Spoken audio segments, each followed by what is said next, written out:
Isang batang lumaki sa Rehiyon 12, probinsya ng South Cotabato, munisipalidad ng Nurala. Noong ako'y musmus pa lamang, namulat na sa kulturang aking kinagisnan, kung saan respetado ang rehiyon, tradisyon, at hindi palaganap ang diskriminasyon. Aliyah, hindi mo naman masisisi ang mga kabataan kung nalilimutan ang ating kulturang kinagisnan, sapagkat nilamon lamang sila ng makabagong teknolohiya tulad na lamang ng cellphone, tablet, laptop at iba pa.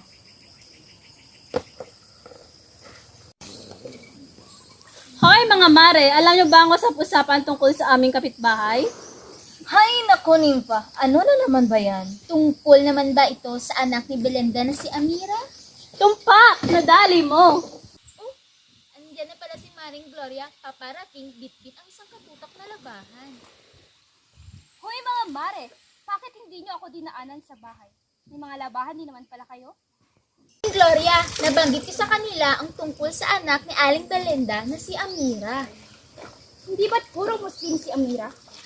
Eh di pamilya niya mismo ang magdidesisyon kung nararapat pa silang ikasal sa takdang panahon. Sinabi mo pa, Maring Gloria, mabuti na lamang masipag mag-aral ang anak kong si Christine. Hay naku mga mare, ako'y mauuna na sa inyo at ako pa'y hinihintay ng aking asawa at anak. Oy, Maring Belma at Paring Edgar, napadaan ata kayo. Ay, oo, ipinatatawag kami ng guro ng aming mga anak na si Erica at Grace. At bakit? Sapagkat siya ay kinukutya, pinagtatawanan at pinagtatabuyan sa kanyang paralan.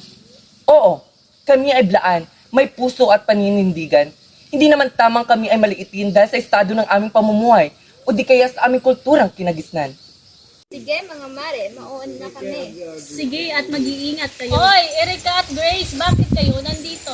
Nais po namin maligo sa sapa. Lumiban po muna kami ngayon dahil pinagtatawanan ng naman kami. Pero sa postura ng aming kasuotan dahil kami ay nakikita sa kanilang lahat. Uy, Maring Teresa, buti naman napadaan ka. Ano bang nangyayari dito? Mukhang problema naman ang diskriminasyon tungkol sa kultura at tradisyon. Sa panahon ngayon, ang kailangan lamang nating lahat ay respeto, pagtanggap at pagmamahal sa kapwa-tao. Mahirap man o mayaman, magkaiba man ang kulturang pinaniniwalaan at pati na rin ang pagkakaiba ng ating kasuotan.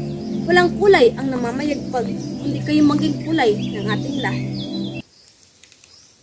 Sige, Maring Teresa, kami ay mauna na tapos na kami sa aming paglalaba. Sige, Mare. O mga bata, mag-ingat kayo sa inyong pagliligo sa batis. Sige po. Erika, mukhang dumidilim na ata. Oo nga, Grace, umuwi na tayo.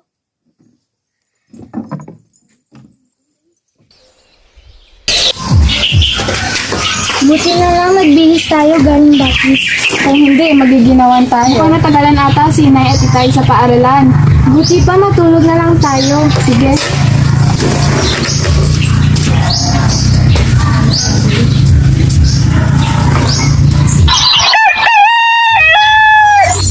Grace, hindi ka pa ba magbibihis? Hindi, masama ang aking pakiramdam.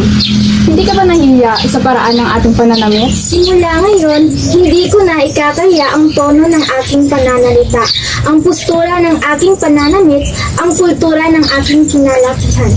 Kung si Catriona Gray ay nakilala sa kanyang ganda at pagrampa, gagawa din ako ng sarili kong version na hawig sa aking kultura. Kagaya na lamang nilang Dolay, na isang manghahabi, na isang tebon. Yang ako na isang blaan ay may kakayahan na gumawa ng sarili kong pahina. Sige guys, mauna na ako sa paaralan, bako ako'y mahuli pa. Mag-iingat ka, Erika. Sige.